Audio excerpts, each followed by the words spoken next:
Before I get a bunch of angry comments a year in the future, all testing in this version was done with Cardlife version 0.1.58. This is an early access version. This update was released right before the Steam launch of the game. Alright, with that out of the way, let's get to the benchmarking. I'll talk a bit more about my test methodology later in this video, but everything used an AMD Ryzen 7 1700 at 3.6 GHz, with 2x8GB of 2800MHz DDR4 RAM, paired with an AMD RX 580 8GB at 1080p, except where it's stated differently. Now let's take a look at some numbers and graphs. Of the 4 GPUs I had lying around, 3 had very similar performance. Even the Cardlife devs themselves acknowledge that their game is CPU limited, so these results don't really surprise me. I'll talk about CPU limitations more with the next graph. The 1% low figures are a bit interesting though. The RX 580's low was about 80% worse than the GTX 780, which is quite impressive for a 4-year-old's graphics card, and pretty disappointing for the RX 580. Now the Vega 11 integrated GPU is a bit of a different story.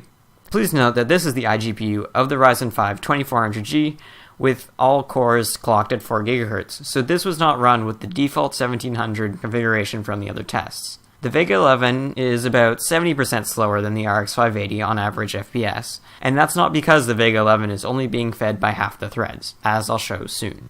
Here's where the numbers get interesting. There's a noticeable difference between downclocking the Ryzen 7 1700 to 2 GHz and running it at stock.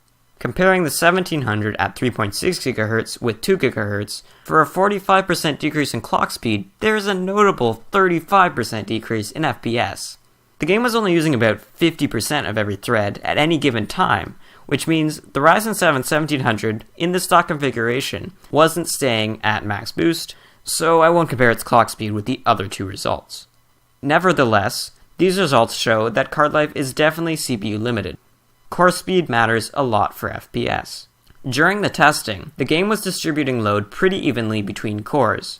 I didn't observe any single core going up to anything near 100%, which makes me wonder what's responsible for the bottleneck. Despite about 50% utilization on all 16 threads, the game doesn't really care how many cores you give it. All of the average FPS values are close enough to call it margin of error, although the 1% low numbers tell a slightly different story. With 6 cores, 12 threads, the 1% load drops by about 33% from 4 cores, 8 threads. Even worse, with 8 cores and 16 threads, the 1% load drops by another 80%. Cardlife does not seem to like lots of threads with the AMD RX 580, or perhaps it's just AMD's drivers. RAM speed influences stuttering in Cardlife. This can probably be partially written off by the fact that Ryzen's Infinity Fabric performance is heavily reliant on the clock speed of the RAM, but the results are still interesting. Running 2x8GB of DDR4 at 3066 MHz improves the 1% low result by approximately 6 times. That's quite impressive, considering at best that's only a 10% increase to the memory clock speed. So if you want less stuttering, use some faster RAM. So, what should you take away from all this? Cardlife is an early access title, still in pre-alpha, subject to change, so I would take all of these numbers with a grain of salt, or perhaps a full shaker if you're prepared to stay away from the internet today. Nevertheless, Cardlife does like fast CPUs, so Intel's latest offerings, which can hit 5 GHz without too much effort, are the best option for this game. Any mid-range GPU you can buy will be able to play the game just fine at reasonable settings. Unfortunately, 144Hz refresh rate monitors are out of the question for now, but maybe sometime in the future, after lots of optimizations, they'll be viable. Or maybe there's a way right now that I don't know of. If someone does know, please post it in the comments and I'll make sure it gets seen. I know, this is the part you've all been waiting for. Quick, find another video before the boring part starts. Let's start with the test runs. Test runs were done by running a predetermined loop on public server number 1.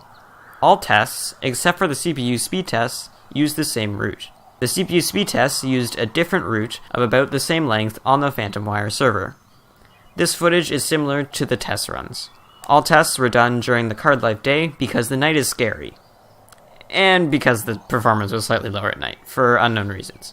Cardlife was always restarted in between test runs.